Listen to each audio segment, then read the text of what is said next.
Hello, I wanted to talk to you today about a brief piece of news that came out that isn't being super well covered, but is really, really important, especially if you're into nuclear disarmament or uh, anti-war, I guess, arms control, all that jazz.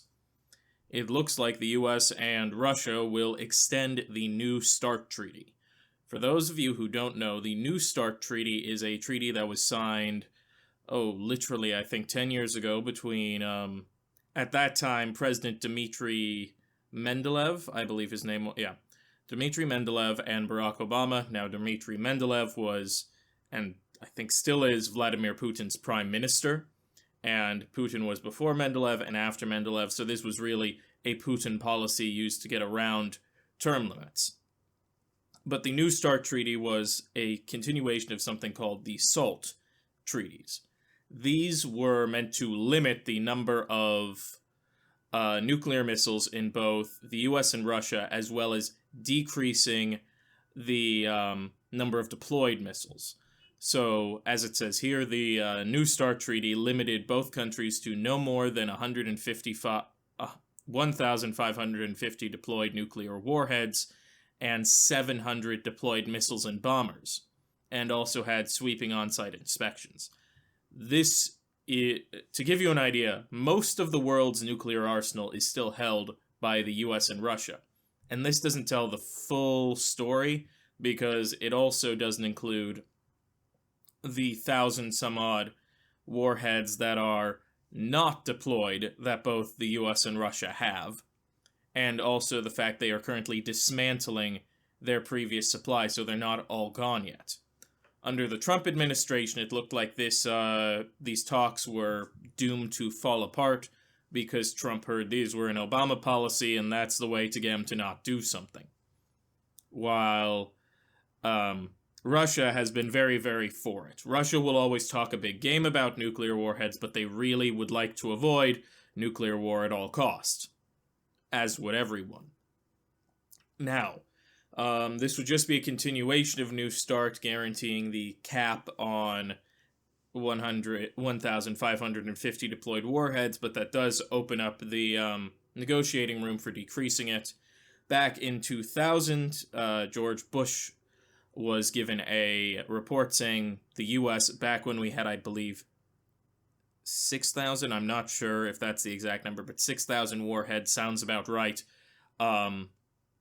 We could actually drop our number straight to 1,000 then and would still be at rough parity with Russia and defenses, and we're only at 1,550 right now, so I think we'll see a continued drop.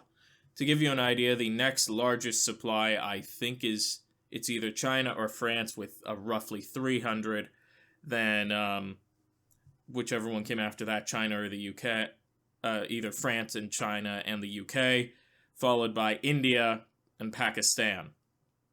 Now, North Korea is also believed to have nuclear missiles, though it's unsure of how big the stockpile is in North Korea. But this is really good news. It's nuclear disarmament is becoming something that's becoming more and more of a very serious point of contention and talking. The next step for both the US and Russia seems to be openly acknowledging they will not engage in first strike capacity. So far, the US and Russia have both said that, but there is no legal precedent for it, as well as undeploying all of their warheads. To give you an idea, only the US and Russia have deployed nuclear warheads at this point in time. Every other nation just has nuclear warheads. And to give you an idea what that means, deployed warheads is you have a fully loaded gun. Undeployed means you've taken the chamber out. Or the magazine out. You can just put the magazine and fire, but right now it's good to know that if there was a situation where you thought, I might need to shoot this gun which could end the world, you have to take a few seconds to go, okay, I need to pick up the magazine, put it in the gun. Oh, wait, I don't need to fire? Which is why that's kind of the big point.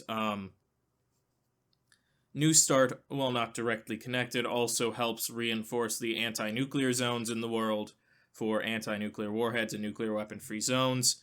So that's also good.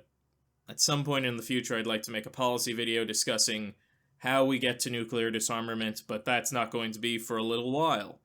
So for right now, let's just sit happy in the news that the status quo on nuclear weapons is going to, at the very least, continue and not get worse.